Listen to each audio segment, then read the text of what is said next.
What up, everyone? Welcome to another episode of Titans Tube. I'm Caleb. This is Justin. Hello. Hi. This is our preview episode between the Tennessee Titans and the San Diego Superchargers. I know it's coming out a little bit later in the week, but that's because we've been busy. I've been busy shaving my beard into a mustache, which is beautiful. Took days.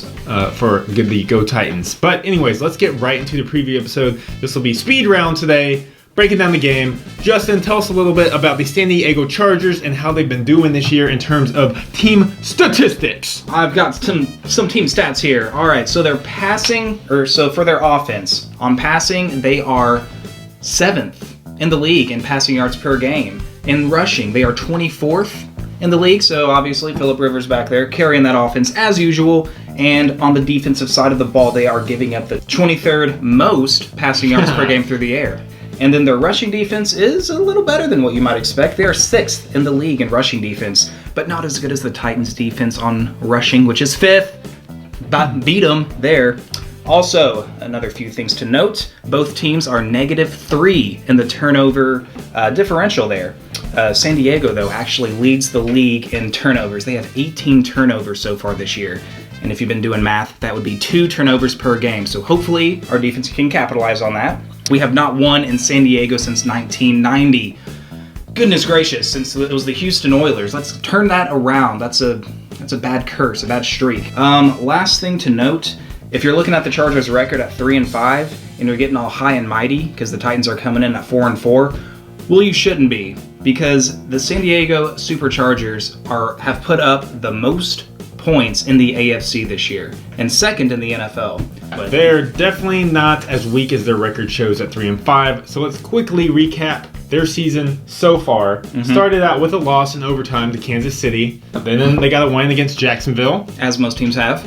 Yes, as Titans just did, coming off that big win on Thursday night. Still so. Then they had 3 losses in a row to Indy, New Orleans, and Oakland. Then they got a big win on Thursday night against division rival Denver. Beat Atlanta in overtime, high-scoring game 33-30, and then lost last week to Denver. You can see this 3-5 San Diego team has beaten some good teams. Other than Jacksonville, they've taken down the Broncos and the Falcons, who are looking like one of the better teams in the league. But let's get straight into the breakdowns. QB versus QB. All right. Positional breakdowns. So Phillip Rivers, unquestioned leader of that offense, as has been the case the past decade, putting together another good season. He has thrown a lot of turnovers. He's thrown a lot of interceptions, though. He has, 7, I guess. He threw 3 last week against the Broncos, so I guess that's why I thought that number would be inflated. But he's putting together another good year. 15 touchdowns, 7 interceptions, 270 yards a game. Obviously, we need to say that Ken Whisenhunt, the ex-coach of the Titans, is kind of the right-hand man of Phillip Rivers, kind of the whisperer in his ear, calling the plays, calling the shots. And Ken Whisenhunt is making that offense click. I mean, he's been their offensive coordinator in the past. They have a good offense. So, yeah, and obviously Ken Whisenhunt knows this defense as well since he was our coach. So it'll be an interesting matchup. Marcus Mariota, QB of the Titans, if you're just now tuning into this channel, into the Titans football franchise. Yeah. Coming off what a lot would say his best game of the year against the Jacksonville Jags on Thursday night. Looked extremely accurate, made correct reads, correct decisions, torched him for 2 touchdowns through the air. And if you look at a stretch over his past 5 games, has been very hot, with the exception of the Colts where he struggled a little bit. But over the past month and a half, he's been looking very strong. And he's actually on pace so far, halfway through the season, to have the best passing stats any Titans quarterback has had in franchise history. Ooh. Not dating back to the Oilers, because Warren Moon surpassed him, but just as a Titans franchise, Marcus is on pace for 28 touchdowns, over 3,500 yards, which would be the best we've had. So, all right. He is still on the upswing this season. I like his progression. It's going to be an interesting matchup. I think we both know we're going to have to give the advantage to Phillip Rivers. On to the running game. Wow, this has been the strong point for San Diego this year, where they haven't been that strong in the past years, especially last year. If you're looking at their number 1 running back, Melvin Gordon, out of Wisconsin. But he's in his second year. If any of you have been following him, his first year was kind of a disaster. Did not live up to the hype that he got coming into the draft and being drafted by the San Diego Chargers.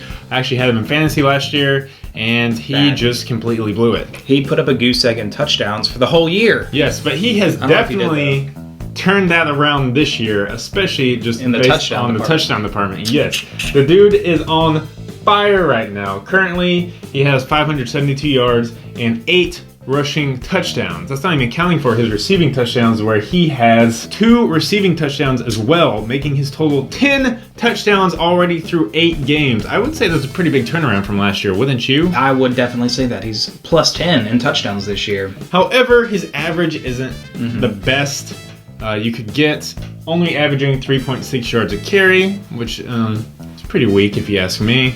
And we should mention that change of pace running back that they have. Old friend Dexter McCluster.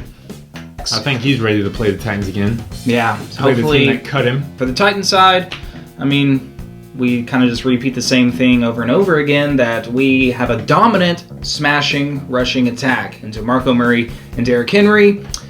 DeMarco Murray already surpassed his season total from last year in Philadelphia. Derrick Henry got his most playing time last week. DeMarco Murray is dealing with a slight toe or foot injury, so we'll see how that plays out in this game. But if Derrick Henry has to come in, I think he can fill in those shoes perfectly without missing a step. But yeah, we've got a two-headed monster back there. So I think, as per usual, this advantage is going to go with the Titans. Titans, definitely.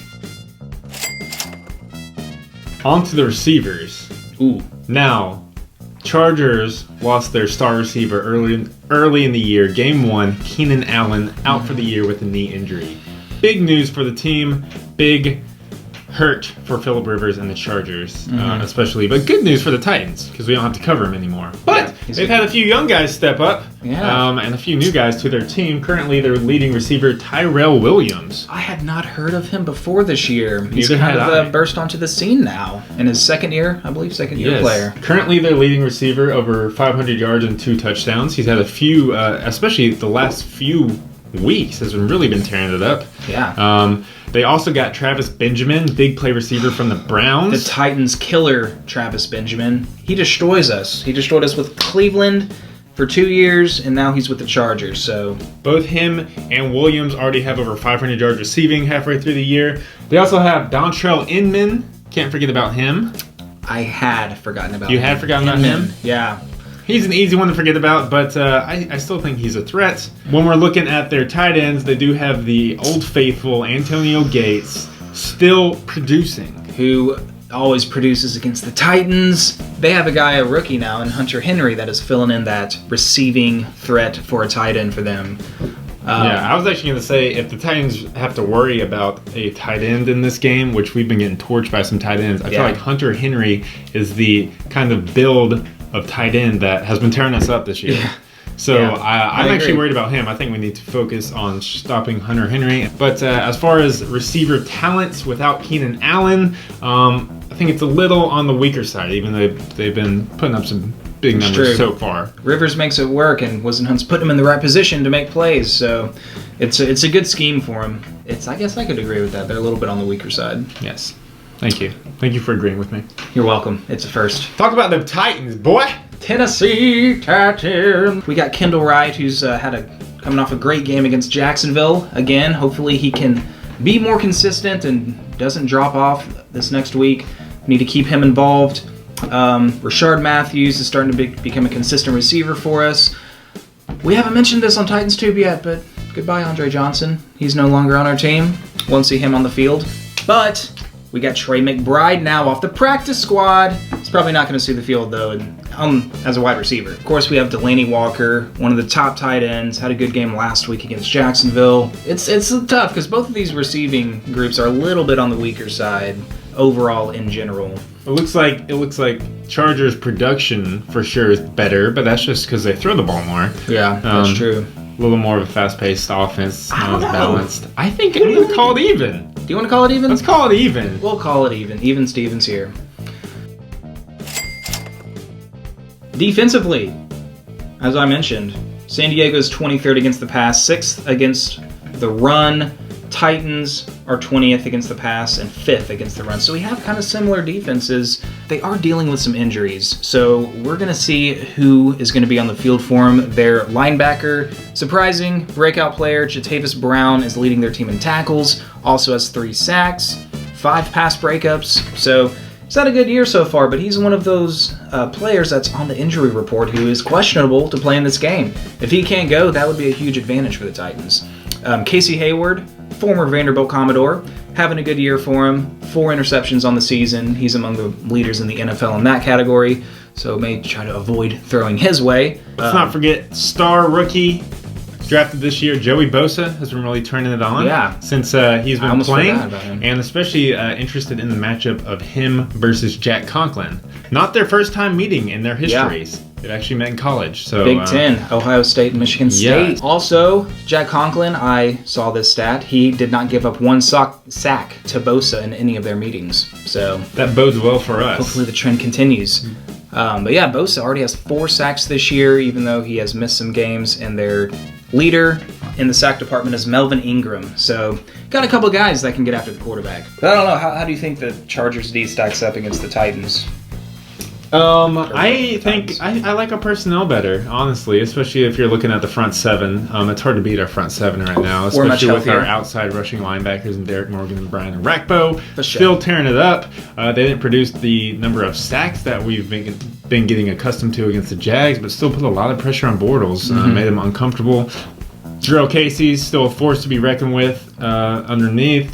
Carl Klug, maybe breakout player of the year for the Titans defense. He's been a star so far on that defensive line that no one really expected. Obviously, our weak point is in the secondary, but if we can get to the quarterback fast enough, you don't got to worry about that. We do need Parrish Cox to play in this game. He's still questionable, I think, dealing with that concussion issue. If he gets cleared, though, he will be a help to us in the secondary. Yeah, I'm really liking how our defense is coming off against that performance against Jacksonville. Not looking at garbage time. Yeah. But they pitched a shutout in the first half, a dominating shutout.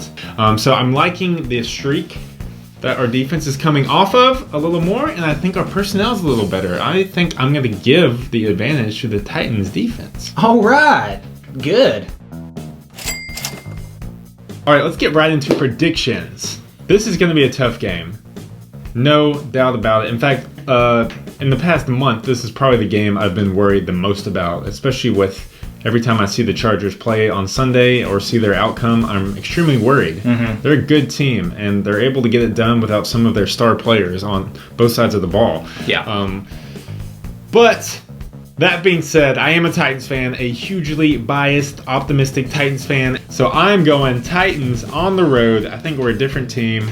I think we get it done 28-26. I like it because you picked the Titans. Yeah. Yeah, kind of like what you said, looking at San Diego on the schedule. Even before the season started, I see the at San Diego on our schedule. It's like, oh, here we go again. Great. Like you said, I think we're a different team this year. Past games shouldn't and really don't have an effect on current games since every team is different. I obviously am also going to go with the Tennessee Titans in this game. Yeah, we're going to win 24-23. Oh, that's super close. It can't get closer. So those are our predictions. We didn't have a guest, as you can see, on the show because we don't know any Chargers fans because we only know Titans fans. What are you talking about? We did have a guest. Welcome, Monty Teo's girlfriend. Hey! Hey! All right. Wow, isn't she pretty? She's very pretty. Good catch, Manti. So what is your prediction for the game? I'm not hearing anything. Yeah, Makes me wonder if she's actually real. He said she was real, I think. Can we trust a Charger, though? Charger? I don't even know her. Well, we're going to turn to the Madden gods. Once again, last week we played Amy. She beat us, but Madden was wrong because the Titans ended up winning that game against Jacksonville. This week we're playing another girl. or I think it's a girl. It's hard to tell, but Monte Teo's girlfriend. We're going to see how she plays at Madden, see her skills, Here she is, yeah. and see who's going to get the win this Sunday in San Diego. So, see you there.